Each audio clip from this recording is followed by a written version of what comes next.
Hello friends, welcome to my channel. दोस्तों, आज हम बात करेंगे दो चर वाले रैखिक समीकरण के बारे में। ठीक है, चलिए समझते हैं दो चर वाले रैखिक समीकरण होता कैसा है। जैसे मान लीजिए x प्लस वाई बराबर 4 दिया गया है। इसी को हम क्या कहते हैं? दो चर वाले रैखिक समीकरण। ठीक है, क्यों कहते हैं?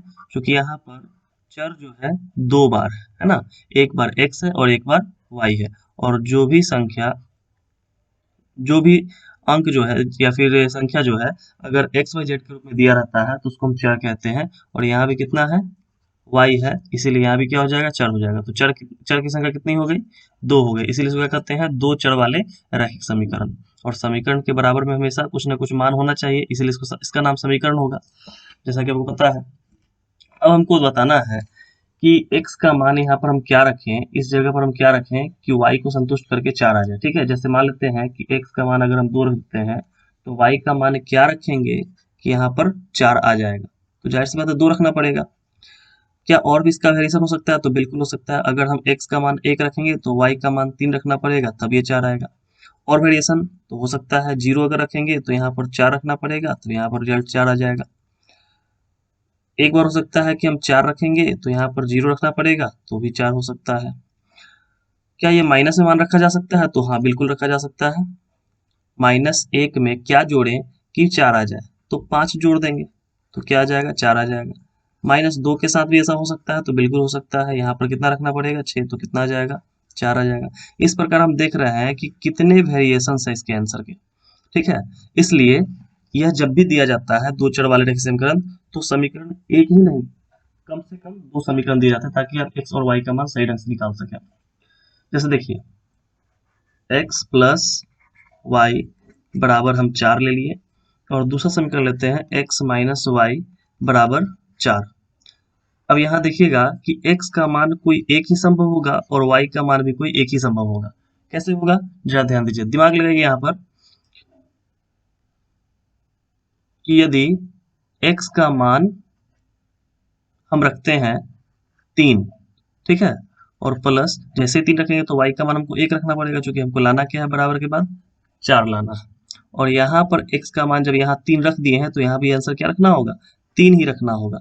और -1 करेंगे तो यहाँ पर क्या आना चाहिए? 2 आना चाहिए। तो क्या ये समीकरण मेरा सही था? नहीं था। यहाँ पर कितना होना चाहिए? 2 होना चाहिए। तब ये दोनों समीकरण आपस में क्या होंगे? मर्ज होंगे, यानी कि एक दूसरे से रिलेशन बना पाएंगे। समझ में आ रहा है कि नहीं? बस इसी चीज को समझना है आपको। और ये समीकरण आपको खुद बनाना नहीं होता है, ये समीकरण आपकी किताब में दिए रहते हैं, आपको केवल सॉल्व करना होता है। और वही वही क्वेश्चन जो है, आपका आंसर जो देगा वो दोनों समीकरण में आसानी से फिट हो जाएगा। ठीक है, अब करना क्या होता है कि जब भी आपको दो क्वेश्चन, जैसे मान लेते हैं कि इसी क्वेश्चन को ले लिया जाए, जैसे एक्स है प्लस वाई है बराबर 4 है, और दूसरा हमारा निकल के आता है एक्स माइनस वाई बराबर 2। ठीक है, तो आपको क्या करना होता है कि इसको समीकरण 1 मानना होता है और इसको समीकरण 2 मानना होता है। ठीक है, और इसके आधार पर आपको आगे का काम करना पड़ता है। वो क्या करना पड़ता है? चलिए डायरेक्ट देखते हैं क्वेश्चन, उसके बाद फिर बात करेंगे। देखिए, पहला क्वेश्चन क्या है? पहला है क्वेश्चन कि x में y जोड़ने पर 5 आना चाहिए, और इस प्रकार 2x में से 3y घटाने पर 4 आना चाहिए। ठीक है, तो सबसे पहला काम क्या करना है हमको? तो सबसे पहला काम करना है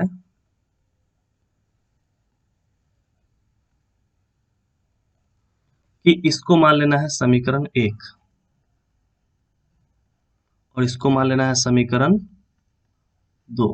ठीक है, अब क्या करना होता है कि बराबर के ठीक पहले y जो दिख रहा है आपको, और नीचे वाला में 3y दिख रहा है, इन दोनों y को सबसे पहले बराबर करना है। बराबर करने का तरीका क्या हो सकता है? अब यहाँ 1y है, यहाँ पर 3y है, तो अगर हम यहाँ 3 से गुना कर दें तो शायद ये बराबर हो जाएगा। ठीक है, लेकिन 3 से गुना डायरेक्ट हम यहाँ नहीं कर सकते हैं, डायरेक्ट समीकरण में गुना करना पड़ेगा हमें 3 से। ठीक है, अगर इसमें हम 3 से गुना कर देंगे तो यहाँ भी गुना होगा, x में भी गुना हो जाएगा, प्लस y में भी गुना हो जाएगा, बराबर 5 में भी गुना हो जाएगा। अब यहाँ पर y तो 3 आ जाएगा, लेकिन नीचे भी क्या कुछ गुना गुना करना पड़ेगा? तो नहीं, अगर नीचे हम गुना कर देंगे तो फिर मान बदल जाएगा। इसीलिए यहाँ पर 1 से गुना करेंगे। ऐसे भी कह सकते हैं कि y का जो कोफिशिएंट होता है, गुणज होता है, जैसे y का गुणज यहाँ पर कितना है 3 है, तो इसके गुणज से समीकरण 1 में गुना कर दीजिए, और y ऊपर वाला जो है इसका गुणज जो होता है, तो इसका गुणज 1 है, उसको समीकरण 2 में गुना कर दीजिए। ठीक है, ऐसे भी समझ में आ गया। चलिए देखिए गुना करने पर, अब इसको गुना करने से पहले लिखना भी पड़ता है। कैसे लिखते हैं, लिखेंगे समीकरण 1 में 3 से तथा समीकरण 2 में 1 से गुना कर। अब देखिए यहाँ पर साइन प्लस है और इसका साइन माइनस है। जिसको गुना कर रहे हो तो उसका केवल साइन देखना है आपको। और थोड़ा सा कन्वेंशन यहाँ देख लीजिए कि अगर प्लस है माइनस है तो गुना करने पर क्या आता है माइनस, लेकिन काम इसके जस्ट अपोजिट करेंगे प्लस का। प्लस माइनस माइनस होगा, काम होगा जोड़ का। अगर प्लस प्लस होता बाय द वे तो क्या करते हैं हम, यहाँ पर आंसर होता हमारा प्लस, लेकिन काम क्या होता उल्टा, यानी कि घटाने का। अगर माइनस माइनस होता तो क्या आता, प्लस आता, तो काम जस्ट इसका अपोजिट क्या होगा, घटाने का। समझ आ रहा है कि नहीं। तो यहाँ पर देखिए, यहाँ पर ऊपर प्लस है और नीचे माइनस है, तो प्लस माइनस माइनस होगा, इसलिए काम क्या होगा प्लस का। तो गुना कर क्या लिखेंगे यहाँ पर, जोड़ने पर। क्या लिखेंगे, जोड़ने पर। अब देखिए यहाँ पर कैसे गुना करेंगे। 3 में जब x से गुना कीजिएगा यहाँ पर, ठीक है, तो क्या हो जाएगा 3x हो जाएगा, प्लस y में जब 3 से गुना कीजिएगा तो क्या हो जाएगा 3y हो जाएगा, बराबर 5 में जब 3 से गुना कीजिएगा तो क्या होगा 15 हो जाएगा। ठीक है, नीचे आइए, 2x में जब 1 से गुना कीजिएगा तो कोई बदलाव नहीं होगा, इसीलिए 2x ही रह गया। माइनस है तो माइनस दे दिए। 3 में जब 1 से गुना करेंगे तो 3y ही रह जाएगा, और बराबर 4 में 1 से गुना करेंगे तो 4 ही रह जाएगा। इस प्रकार हम देख रहे हैं कि हमको जो बराबर के ठीक पहले है 3y, अब बराबर के ठीक पहले -3y, दोनों बराबर हो गया, और इसी को बराबर करने के लिए हम क्या करते हैं, यहाँ पर लास्ट में गुना करते हैं। ठीक है, अगर ये पहले से ही बराबर दे दे तो कोई दिक्कत नहीं, आराम से बना लेंगे हम। ठीक है, बिना गुना किए हुए। अब देखिए, चूंकि यहाँ पर एक प्लस है एक माइनस है, दोनों कट जाएगा आपस में। यहाँ पर 3x में 2x क्या करना है, जोड़ना है, तो 5x हो जाएगा, और बराबर 15 में 4 जोड़ेंगे तो कितना होगा 19 हो जाएगा। इसलिए x बराबर कितना हो जाएगा 19/5। ठीक है, यानी ये x का मान आया। ठीक है, अब देखेंगे, थोड़ा सा रुक जाइए, इसको मिटा देते हैं।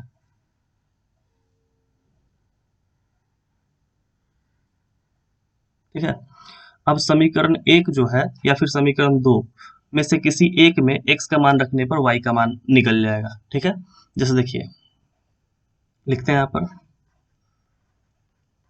समीकरण 1 में x का मान रखने पर। अब समीकरण 1 ही क्यों लिए, चूंकि समीकरण 1 आसान था, समीकरण 2 थोड़ा सा कठिन है और प्लस माइनस में भी है, यहाँ पर क्या है माइनस में भी है। तो हमको क्या करना है, समीकरण 1 ही कंसीडर करना है। अब देखिए यहाँ पर समीकरण 1 है क्या, उसको पहले लिखना पड़ेगा।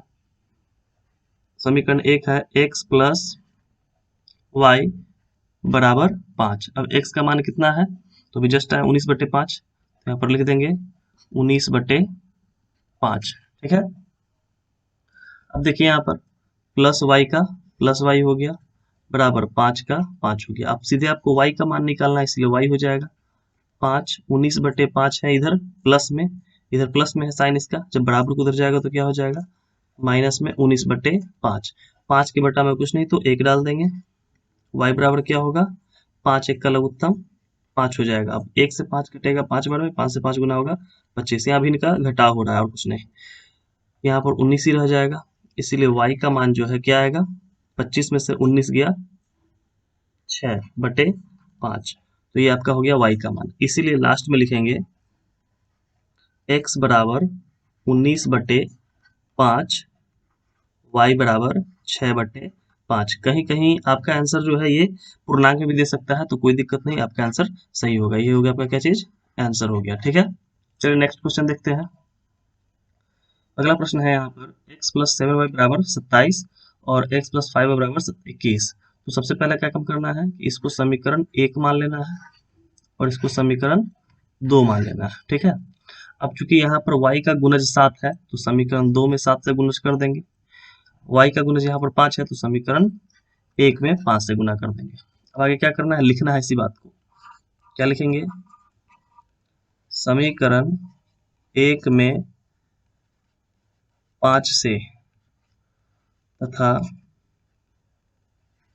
2 में 7 से गुना कर, अब देखिए यहाँ पर दोनों क्या है, साइन प्लस प्लस है तो प्लस प्लस क्या होता है, प्लस होता है, इसलिए काम होगा उल्टा यानी घटाने का। यहाँ पर लिखेंगे घटाने पर। ठीक है, तो पहले गुना कीजिए, x में जब 5 से गुना करेंगे तो क्या आएगा, 5x आएगा, प्लस 7 में 5 से गुना करेंगे तो क्या हो जाएगा, 35y हो जाएगा। ठीक है, बराबर 27 में 5 से गुना करेंगे तो 20 पचे 100 और 7 पचे 35, 135 हो जाएगा। ठीक है, नीचे आइए तो कितना हो जाएगा, 7 में x से गुना करेंगे तो हो जाएगा 7x, प्लस 5 में 7 से गुना करेंगे तो 35y, बराबर 21 में 7 से गुना करेंगे तो 7 दूनी 14, 147 हो जाएगा। ठीक है, अब यहाँ पर क्या करना है, इसको बोला है घटाने पर। ठीक है ना, तो घटाने में क्या होता है, थोड़ा सा कंडीशन यहाँ पर भी समझिएगा। घटाने में जितना भी नीचे साइन दिख रहा है आपको सब प्लस है तो सबको माइनस कन्वर्ट कर दीजिएगा, जो भी साइन रहेगा उसको पलट देना होता है। अगर प्लस है तो माइनस में कर देना है और अगर माइनस है तो प्लस में कर देना है। तो फिलहाल यहाँ पर एक भी माइनस नहीं है पहले से, इसलिए सबको क्या करेंगे, यहाँ देखिए यहाँ पर प्लस होता है, साइन कुछ नहीं दिया होता प्लस है, यहाँ पे आप क्या कर देंगे, यहाँ पर माइनस कर देंगे। फिर यहाँ प्लस है तो उसको भी क्या कर देंगे, माइनस कर देंगे, और यहाँ पर भी साइन प्लस में है तो उसको क्या कर देंगे, माइनस कर देंगे। कारण क्या है, अगर यहाँ माइनस होता तो प्लस करते। कारण यह है कि जब घटाने के क्रम में क्या किया जाता है, साइन को चेंज कर दिया जाता है। ठीक है, अब देखिए 5x में से 7x घटाना है, संभव नहीं है, इसलिए 7 में से 5 घटा के क्या कर देंगे, 2x लिख देंगे, वैल्यू नेगेटिव हो जाएगा। चूंकि यहाँ बराबर आ गया है और आना भी चाहिए, चूंकि गुना करके हमको बराबर करना ही था, इसको काटने के लिए एक प्लस है एक माइनस है, कट गया। इस साइन को अब देखना भी नहीं है, इसलिए चूंकि इसके जगह पर हम माइनस लगा चुके हैं। बराबर क्या होगा, 147 में से 135 घटाना है। ठीक है, तो जब 147 में से 135 घटाइएगा तो आंसर आएगा 12, चूंकि माइनस का मान ज्यादा है 147 है और प्लस 135, इसलिए यहाँ क्या हो जाएगा, -12। अब देखिए x बराबर यहाँ पहले से क्या था, -12, और x का गुणज यहाँ पर -2 है, इधर आएगा तो बटा में हो जाएगा, भाग में हो जाएगा, माइनस से माइनस कट गया, 2 से 6 बार में 12 कट गया, इसलिए x का वैल्यू क्या हो गया, 6 हो गया। अब देखिए समीकरण 1 या 2 कोई भी एक ले लीजिए और उसमें इसका मान क्या कर दीजिए, भर दीजिए, तभी आपका y निकल पाएगा। तो फिलहाल हम समीकरण 1 ही ले लेते हैं। समीकरण 1 में x का मान